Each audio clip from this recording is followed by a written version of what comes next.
Hello, good afternoon everyone. Welcome to Liquid Brain. So today will be the part 5 of neural network animation, where we actually finally create a plot and finally create an animation or video about how a neural network actually learn, detailing the changes in the bias and weights for each of the epochs. So you see the video in the beginning of this video, so that would be the outcome that we're looking for today. So just to give a refresher on what has been done, because it's been 2 months since I actually start this project up, there'll be 5 main parts. The first one will be declaring a very basic array, just to, how many nodes and layers that I want it to be. And second will be actually build a data frame. So I'll be trying to generate a function so that it can create a basic data frame for me to plot the data. And the third step will be the slightly complicated one where we use Keras and TensorFlow to build us a very simple neural network and use that neural network training data to actually plot our animation. And the fourth one will be the stack the data frame generated per epoch, because in every epoch there will be changes in their weights and in their bias and all that. So we're going to extract all those things and put it into our new data frame. And the last one will be actually just draw out individual plot and draw the arrows individually one by one. So there'll be 4 videos before this explaining the steps. So feel free to go around there if you don't understand a certain thing. So this video will not be an hour long. Okay, so this is just a default for RMD. You can kind of ignore them. Just make sure that everything is printed out. And the first one I usually like to do is to remove all objects in the current workspace, so that when you are sharing workspace between different projects, you don't want them to contaminate one another. Because what I like to do is I like to share similar variable names like data frame, df1, 2, 3, 4, and x, y, z, and all the other stuff, a, b, c. Sometimes I use them as a temporary placeholder, so we don't want them to carry over from project to project. So I usually try to add 1 layer in between, and this is actually what we want to do. So what we want to do is that we want to define a simple list where we have like 1, 4, 3, 5, 2, where we have 1 node in the first layer, 4 nodes in the second layer, 3 nodes in the third layer, 5 in the fourth layer, and 2 in the fifth layer, and so on and so forth. So we want to use this as our base to how to plot a graph. Okay, so we're going to plot a dot plot where we have all these points on it nicely. Okay, so this is how I do it. So I create a layer, so I calculate a number of layers, and so all this function basically just generate a simple data frame. So I'm going to show you like that directly. So we're going to use this one, and we're going to generate it as above. So you can see that for ggplot to actually work, we need to individually plot out 1 rows as 1 single point. So we have layer 1, the nodes, number of nodes, and the epoch and size. So why is it 3 and 4? Is because even though there's only 1, 2, 3, 4, 5, there's only 4 nodes in layer 1, we want it to be in the center of it. So if we 1, 2, 3, 4, then it wouldn't be that nice. So just to show you what I meant here. So you can see that we were calculating the maximum number of nodes, and we are centering all the other nodes into the middle of the plot. So for example, in layer 1 we have 4, which is why I use 3, 4, 5, 6. So you can see in relation to the largest amount of nodes in the layer, everything can be centered nicely. So this is done through just adding half the difference of the maximum minus the minimum.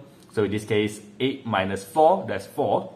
And I'm adding 2 on below. So we just shift it up a little bit so that it looks nicer. Okay, so this is the basics. And the next one is to build a simple neural network. I think a few other videos that you can find in the video description about why do I use Keras and TensorFlow, how to install them, and if you want something more complicated, I also have several CNN, RNN, and work embedding as well for you to look through. So you can go through all this, and basically what I do is that I'm building a neural network with 5 main layers as seen in the plot just now, where we have 4, 6, 8, 6, 3, 5 layers, excluding the input. The input are usually another layer on top, so there'll be 4, 6, 8, 6, 3 of layers, and 5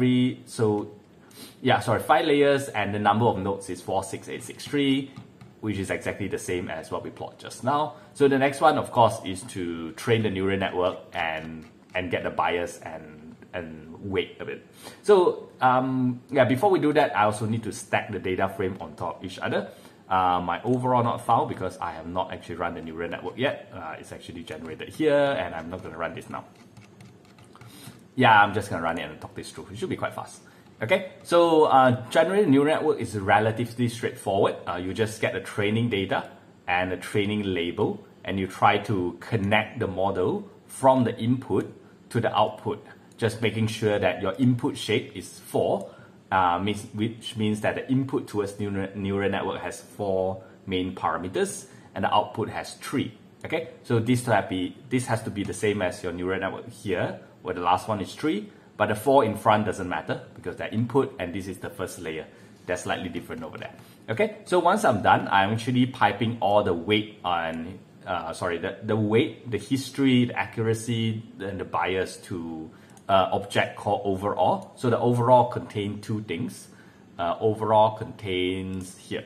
So overall contain, in this case, I have 30 epoch. So every single epoch, I have all the weight and bias as individual tables here. So weight 1, 2, 3, 4, 5 means that there are, this is layer 1, layer 2, layer 3, layer 4, layer 5. It is a table because it's the connection between the layer 1 to layer 2. So in the input, there is 4, which is why from the input to the first layer is 4 to 4. And from layer 1 to layer 2 is 4 to 6 because there's 4 nodes here and 6 nodes there. So what does what does bias and weight actually means in neural network? Yeah, I can't annotate. So bias means that every value that goes into a node actually have the times that this value. So it will actually change whether the node is bigger or smaller. So bigger means that a bigger bias means we are taking more importance to this node. It is likely that it's going to get a higher signal. And if it's a lower bias, means we are devaluing this node. Okay, keep that in mind. And every single node, there will be times by a weight. So before the value is being transferred to the next layer, so every single node will be transferred to another layer. And me actually just show you an example here. So this is actually the output that we want. So as you can see, there's a difference in size of each one, where the bigger size of the nodes means it is on a bigger bias, where we're taking more importance of this node, and every node actually will be transferring their data to another layer through this arrow, which is actually the blue line. Is actually called a weight. So you can see that the weight actually changes in different epoch because what is the best value for it to do. So when it's starting out, it's usually give a random number, which is actually quite low. So in the end, you can actually see that some of the line is way more important compared to the other, which is how we can actually see how a neural network actually function, even though we don't really know. But you can kind of see that node 1 and 3 has a lot more relevance compared to node 2 and 4, so on. Okay, so yeah, that's basically it. So once we've done that, we're gonna stack our neural network from the original plan into a multiple, So we have to stack it onto itself, so you can actually see that the original data frame has only 27 rows because there's only 27 points to plot. But the final stacking will result in a data frame of 810 rows because we are having 21 data frame and we stack it onto itself. So it'll be 27 times 30, which is why it's now 810. You can see that this is epoch 2, epoch 3, epoch 4, epoch 5, 6, 7, and so on and so forth. Okay, and I can see that the size slowly changes when it trains slowly one by one. Okay, so once we've done that, we just have to go into ggplot. Actually, you don't really need ggAnimate here. It's kind of an artifact that I do. So what I do is that in every single epoch, I'll run it in the for loop. In the first epoch, I'm just do a simple filtering function to take the first epoch, and then this will actually plot the geom point. So this put the scatter plot, and I actually run a for loop, a triple for loop over here to actually plot plot the arrow in one by one. I think you can check out the last video to see how this actually works. And I'm using geom path, where we connect the 2 points from the first coordinate to the second coordinates. So how do I calculate the coordinates? It's based on x1 and x2. There will be the x-axis, where it will be layer 1 to layer 2, as you can see. And this one is actually see that the first node to the first node, second node, third node, fourth node, and so on. So you can get more information on how this is done in the last video. But what it practically doing is try to draw a line between every single point in every single layer, and every time it draws the line, this would actually the weight over here will actually calculate what is exactly should I do. So you can have a look here in the overall. So what it does is that it's extracting the weight. So in the first epoch, I just go to this one equals to 1. So the first loop equals to 1. I'm go into the weight. We don't need bias over here because bias has been done just now when we stack the data frame up. You can actually see here we are already putting in the bias into the data frame. So DF3 already have all the bias as a size over there. So what we're only doing here is to take the weight. Okay, so how we take the weight is that overall in the first epoch we go to the weight, and we have layer 1, 2, 3, 4, 5, and the first on the first layer and the first node, what we're going to do is that we are ignoring the first one, because the first weight is the weight where we go from the input to layer 1. That will not appear in our animation over there. I might want to fix that later on. So what we're going to do is that we're going to take this table and we're going to select, if it's the first layer, I'm going to take the first node to the first node. We're going to do that. The second node to the second node, we're going to do that, so on and so forth. So you can see that we also have a weight as in here. So it's a J and O, where J represent the the node number for layer 1, and O represent the node number for layer 2. And we just run a very complicated filtering process to get a weight, and we're going to draw it back into our plot. Okay, so once we've done the plot, we're going to print the plot and do a ggSave, because ggSave use the last plot, so you kind of have to print it out before it works. And then once you've done it, once you finish running in per epoch, you should get something like that, where in the first epoch you can see that all the weights are almost exactly the same. And because the weight is randomly, the bias are exactly the same, so all the size of the nodes are exactly the same. But the weight, because it is a randomly generated data, you can see they're slightly different between one another. So as time goes on, you can see that. Let's go to our 19th epoch here, where we reach about 70% accuracy. You can see that the lines are significantly darker for those that are important, but those that are not important, you can see that they kind of disappear. As you can see for the first node, it no longer connects to 1 and 2 on here on layer 2, but it's strongly connected to 1, 2, 3, 4 over there. Similarly with this other one. So in the first node, even though there's 6 nodes in the end, almost on the average, they only have about 3 connections that are very important to the second layer. And some of them are incredibly important. For example, node 2, where we have a very strong connection to the third layer. But in the third layer, you can see that all this upper part almost is disappear as according to their weights. And we kind of see that the bottom 3 nodes make a difference in the importance over there, and slowly goes on another. So in of itself, it is not super important because this is a very simple neural network. But when you are running a neural, so what I plan to do with this is to expand my data set, expand the training, and try to use a custom plot to see if I'm able to troubleshoot why do my neural network not converging. In what situation does that mean that there's not enough nodes, there's too many nodes. So what I plan to do with this is a troubleshooting tool for me to train my future neural network, which actually might be useful for my text mining later on. So for now, I think that will be all what I need to do for today. So what I do later, before I do that, how do I join them together is actually use my DaVinci Resolve, and I just merge them together so that it looks like a transition of the video, and I use a smooth transition in between. I use a smooth transition in between one another, so you can see them transition over one by one.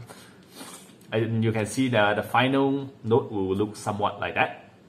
and this will be the final outcome that you want. So would you possibly you might want to actually reduce one node in the fifth layer. Those are not very important, and yeah, in the middle might be very important. But yeah, this node just disappear when everything get times to it. So you might be able to reduce a node right here, for example, saving some time during your training. Okay, so that will be the custom neural network plot that I need to say for today. So just a recap, we did 5 things to create a neural network. First of all, create a simple data frame. That will be this one. Okay, once we create the first one, we can plot it out to see if it's correct. So all this, of course, where's my plot? Yeah, we can plot it out to see if it's correct. Of course, all this generation is done through a function, so they can change the number of nodes, change the number of layers very easily. So once we've done that, we're going to train a very simple neural network and extract 3 things: the weight, the bias, and the accuracy, so that we can plot it on our plot later. So how do we deal with the bias? Is that we throw the bias into data frame 3. So when we are stacking it, data frame 3 should have a different, should have 27 times 30 rows, because we are essentially plotting it 30 times, and every time you have a different size. In this case, as you can see, the size keeps on changing. And then once we've done that, we're going to plot it into the last function here, where we actually create the weight. So the weight system is more complicated because we're using geopath, which is connecting 2 dots, and we extract out in each cycle, extract out layer by layer, node by node, so that we can actually plot one to another layer, one by one by one by one, and essentially get everything done in the end over there. And we're going to print it out, and we're going to save every single epoch as individual image. Yeah, individual image over there. So you can see that the progression slightly, and I'm going to load it into my DaVinci Resolve and create the video that you'll see from the very beginning. Okay, so you have more questions, maybe leave a comment and send me an email to know which section you don't understand, and maybe I can explain further for you for whatever project that you are doing right now. Okay, that's for now. Thank you for watching. We'll see you in the next one. Bye.